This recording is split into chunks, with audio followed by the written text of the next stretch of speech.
देख रहे सारा अधिकार।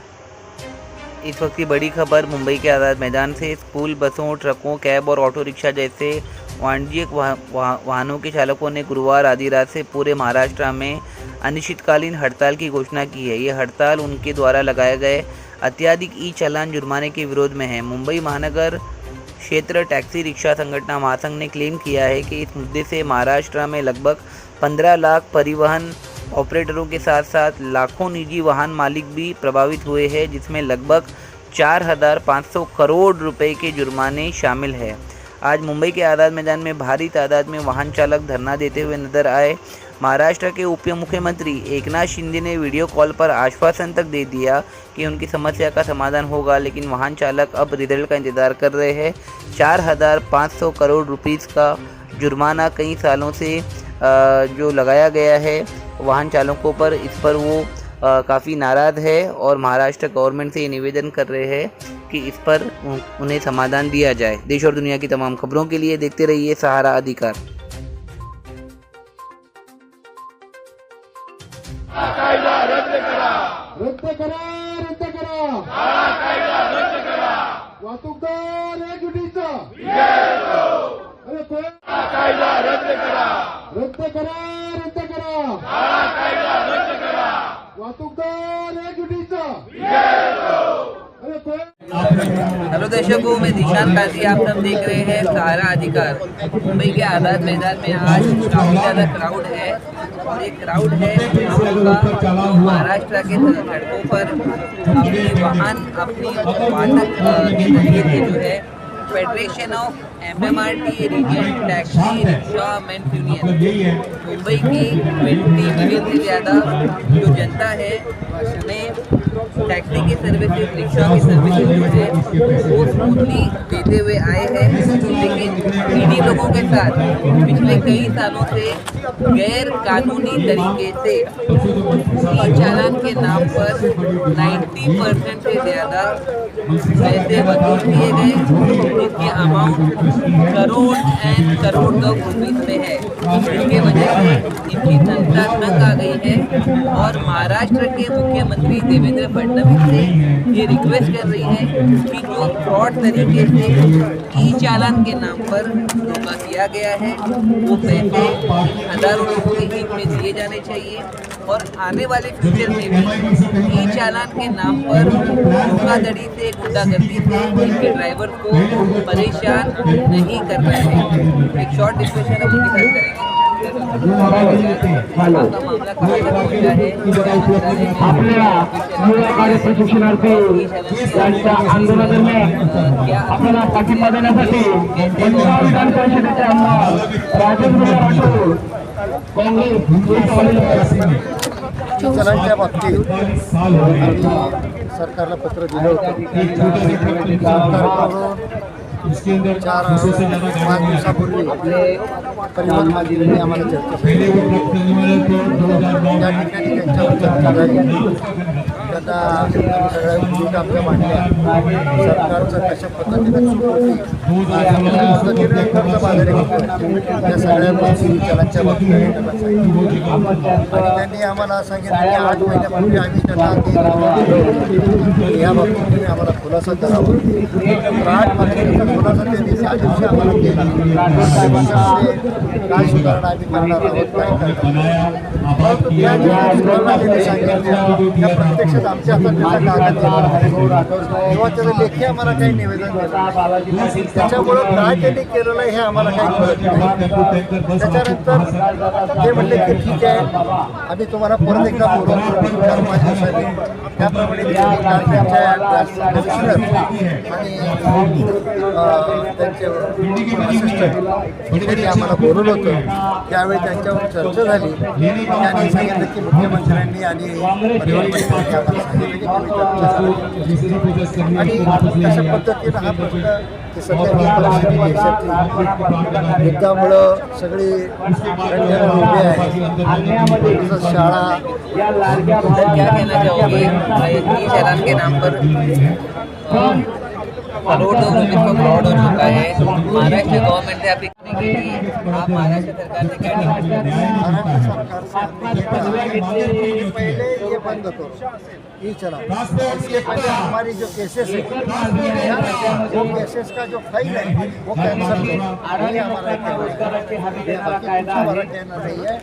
जो डेवलपमेंट कर रही है सरकार, तो डेवलपमेंट करना हम टैक्सेस देते हैं ना सरकार को, कितने प्रकार के टैक्सेस हम सरकार को देते हैं, उसके बदले में सरकार हमें क्या देती है? उल्टा हमारे ऊपर और एक बोझा लगाया है। ये हमसे नहीं बोला जाता। सर, सरकार की सबसे ज़्यादा इसमें लापरवाही दिखाई दे रही है। आप क्या कहना चाहोगे, क्या गुहार लगाते हो सरकार से? सरकार ये जो कर रही है ये लापरवाही तो है ही, मगर सरकार ने ये बंद करना चाहिए। इसलिए हमारे सब ऑल ओवर इंडिया से हमको अभी सपोर्ट मिला है। ऑल ओवर इंडिया की सभी संगठनें हमको सपोर्ट दे रही है। हर एक स्टेट की संगठनें हमको सपोर्ट दे रही है, क्योंकि बाकी के स्टेट के लोग यहाँ आते हैं उनको भी तकलीफ होती है। सर, इससे कितने युवाओं की ज़िंदगी खराब हो रही है?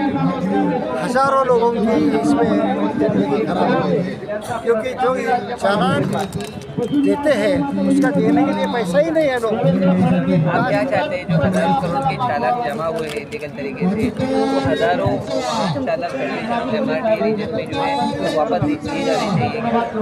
वो दे ही नहीं सकते ना चालान।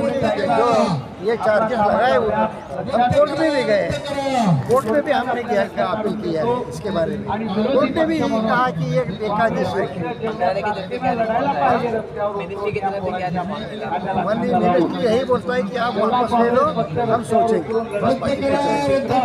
आपका सिर्फ यही कहना है कि जो वाहन चालक हमारे महाराष्ट्र में हुए हैं, नंबर की दादागिरी नहीं होनी चाहिए, उसका पास करके लेना चाहिए। करेक्ट, यही हमारा कहना है कि हमको हमारा काम इजी करने दो। आप जो कर रहे हैं वो गलत है। आप खड़ी गाड़ी पे भी आप फोटो निकालते हैं। अभी कोर्ट ने भी ऐसे आदेश दिया है कि आप पीछे से और आगे से फोटो लेने के बाद ड्राइवर की साइन चाहिए उसके ऊपर, यही उसके बाद ही ये कंफर्म किया जाएगा कि ये गलत है। तो ऐसे ही नहीं करते ना। कैमरा किसके कितने प्रकार के कैमरे हैं, और महाराष्ट्र सरकार ने कहा है कि आप जो गवर्नमेंट का कैमरा है उससे ही आप फोटो निकालो। ये अपने खुद के पुलिस अपने खुद के इससे कैमरा से अपना फोटो निकालते हैं। परिवहन विभाग के अधिकारी खड़ी गाड़ी के फोटो निकालते हैं।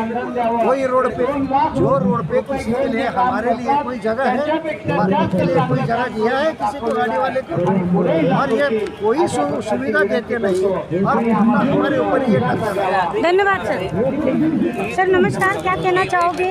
ये जो क्वेश्चन धरना एक चल मिनट में क्वेश्चन है, क्या करूँ?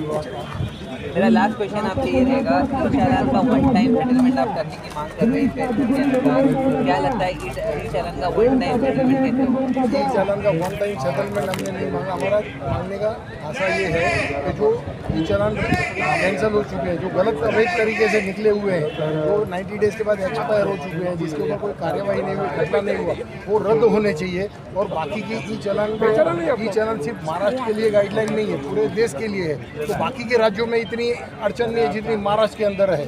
महाराष्ट्र ने ई चालान कितनी होगी टोटल ड्राइवर की? ई चालान के अभी पेंडिंग ई चालान 4,500 करोड़ रुपए की पेंडिंग है। कितने साल होते हैं ये वाला? ये 3 साल से हम उसका पाठ पुरावा कर रहे हैं। 2023 से हमने ये मुद्दा जब से शुरू हुआ और इनकी जो इम्प्लीमेंटेशन जो देरी है वो अत्याचारी है, मतलब खंडनी जैसा व्यवहार है उनका। सर ई चालान जो है पिछले 7 सालों से गैर कानूनी तरीके से वसूल किया गया, जिसकी अमाउंट 4,500 करोड़ रुपीस तक पहुंच चुकी है। Federation of MMRT region taxi rickshaw man union ने कहा है कि आने वाले दिनों में ये दादागिरी बंद होनी चाहिए और व्हीकल्स एक्ट जो लीगल एक्ट है, जो लीगल पॉइंट्स है, उसके अनुसार महाराष्ट्र में इनकी गाड़ियों को चलते हुए देना चाहिए। और महाराष्ट्र गवर्नमेंट ये भी सुनिश्चित करे कि जो 4,500 करोड़ का गैर कानूनी तरीके से वसूल किया गया ई चालान है वो सही तरीके से उनके ड्राइवर की इतनी यूटिलाइज किया जाए। अब देखना ये है कि इनकी डिमांड्स को कितनी सीरियसली गवर्नमेंट ऑफ महाराष्ट्र लेती है। देश और दुनिया की तमाम खबरों के लिए देखते रहिए सहारा अधिकार। कैश तो आपको 1,000 रुपये पता दे दो। सर क्या कहेंगे किस तरीके से आपकी मांग है और किस तरीके से ये जो ट्रांसपोर्ट में जो ई चालान का जो एक बहुत बड़ा मतलब नुकसान पड़ रहा है, उसके लिए क्या करेंगे और क्या आपकी मांग है? देखो, जैसे कि आपने सही कहा कि ई चालान बहुत गंभीर मुद्दा है। ये मुद्दा हम लगातार सरकार के पास लेके जा रहे हैं और सरकार ने पिछले 7-8 महीने इसके ऊपर संज्ञान लिया था। एक हाई लेवल कमेटी का गठन किया था, जिसकी की अध्यक्षता हमारे परिवहन आयुक्त विवेक भिवनवर जी कर रहे थे। और वो हाई लेवल कमेटी की जो मेंबर्स थे, उन्होंने अपनी रिप्रेजेंटेशन दी, ऑनलाइन मीटिंग्स हुई और 17 दिसंबर 2025 को जो हाई लेवल कमेटी बनी थी, वो कमेटी की रिपोर्ट विथ रिकमेंडेशन, जो कि परिवहन उद्योग के हित में है, वो सरकार के पास भेजी गई। लेकिन सरकार ने उसको लागू नहीं किया। बार बार हम अपने परिवहन मंत्री से मिल रहे थे, उनसे गुजारिश कर रहे थे कि जो ई चालान की रिपोर्ट आई है उसके लागू करिए, लेकिन उन्होंने हमें बहुत हल्के में लिया, मैं कहूँ, या वो कोई व्यस्त होंगे, क्या उसके ऊपर उन्होंने सीरियसनेस को समझा नहीं, उसको ध्यान लिया नहीं। तो आप देख सकते हैं कि कितना बड़ा आक्रोश फिर उभर के आया है। ये आक्रोश मतलब कि यहाँ पर जो हज़ारों की संख्या में हमारे मेंबर बैठे हैं, इसी तरह ज़िले में इस तरह का आक्रोश आरटीओ ऑफिसर्स में हो रहा है। तो सरकार के पास हमारी जब ये मुद्दा हमने रखा तो 2 तारीख को हमारे परिवहन जो मंत्री हैं प्रताप सरनायक जी और अधिकारीगण से हमारी विस्तार में चर्चा हुई। उन्होंने भी उसकी गंभीरता को समझा, रिपोर्ट हमारे सामने पहली बार रखी, क्या रिकमेंडेशन किया है वो हमें बताया गया, लेकिन रिपोर्ट की कॉपी हमें अभी तक साझी नहीं की गई। और उसके बाद में फिर उन्होंने भी एक कहा है कि अपनी भूमिका को रखते हुए कहा कि ई चालान के जो मुद्दे हैं उसमें सरकार सकारात्मक है और अपने अधिकारों को उन्होंने आदेश दिए कि कानूनी प्रक्रिया को देखते हुए आप इनसे चर्चा करिए। कल जो चर्चा हमारे ट्रांसपोर्ट कमिश्नर से हुई, तो एक उन्होंने हमें एक अपील की या एक संदेश जो हमारे माननीय मुख्यमंत्री देवेंद्र फडणवीस जी था कि बजट के कारण, क्योंकि मैं वित्त मंत्री हूं, बजट मुझे पेश करना है और मैं उसमें व्यस्त हूं, तो बजट या अधिवेशन के बाद में मैं आपसे मुलाकात करूंगा, आपकी जो भी समस्या है उसको सकारात्मक रूप से हम उसको हल करेंगे। और उसके बाद उन्होंने ये भी कहा है कि जियो पॉलिटिकल सिचुएशन जो पूरे मिडल ईस्ट में है और जिस तरह इकोनॉमिक ऑलरेडी प्रभावित हो चुकी है, हज़ारों की संख्या में कंटेनर नवाशिया में खड़े हैं, तो ये स्थिति को देखते हुए आप और कोई वैसे बोझ न डालें जहां पर कि देश को और प्रदेश को कोई नुकसान हो। लेकिन हमारी कुछ सहमति नहीं बनी, हमारे मेंबर उससे सहमत नहीं थे, तो हम उनकी जो अपील थी वो हमारे मेंबरों ने कहा कि हम उसके बारे में चर्चा करेंगे। आप देख सकते हैं कि 12 बजे से हज़ारों मेंबर यहाँ पर पहुँचे हैं, अपने अपने विचार रख रहे हैं, आक्रोश बहुत ज़्यादा है। लेकिन उसके बीच में हमारे माननीय उप मुख्यमंत्री जो परिवहन मंत्री है प्रताप सरनायक जी और उप मुख्यमंत्री है एकनाथ राव शिंदे जी, उनकी एक वीडियो मैसेज हमें आया है जिसमें उन्होंने कहा है कि मैं भी एक आम व्यक्ति हूं आपके जैसे, क्योंकि मैं भी परिवहन का काम करता था और मैं आपकी भावनाओं को समझता हूं, आपके मुद्दों को समझता हूं और मैं आपके साथ में हूं। और सरकार आपकी है, जनता की सरकार है, आपकी सरकार है। क्योंकि हम व्यस्त हैं, कुछ कारणों करके हम आपसे ये जो मुलाकात नहीं कर पा रहे, लेकिन हम इसका सकारात्मक हल ढूंढेंगे। ये संदेश आप अपने मेंबरों तक पहुंचाइए। वो संदेश हमने अपने मेंबरों तक पहुंचाया, लेकिन आक्रोश इतना बढ़ चुका है कि उसमें काफ़ी मेंबरों ने अपना आक्रोश जताया, जो कि उनका अधिकार है लोकतंत्र में। लेकिन अब चर्चा इसमें हम जो संदेश हमारे पास और भी तरह के आए हैं, उसको हम जो कोर कमेटी बैठ के उचित निर्णय जल्द लेगी। सर, संदेश जो आया है वो निगेटिव है या पॉजिटिव?